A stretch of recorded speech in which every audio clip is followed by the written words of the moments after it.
মেহেরুন, তোমাকে আমি একটা ছড়া শোনাবো মা। আবৃত্তি করছি রজনীকান্ত সেনের স্বাধীনতা সুখ কবিতাটি।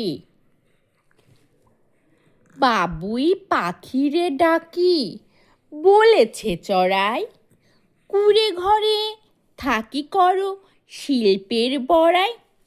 আমি থাকি মহা সুখে অট্টালিকার পরে, তুমি কত কষ্ট পাও রোদ বৃষ্টি ঝড়ে। বাবুই হাসিয়া কহে, সন্দেহ কি তাই, কষ্ট পাই তবু থাকি নিজের বাসায়।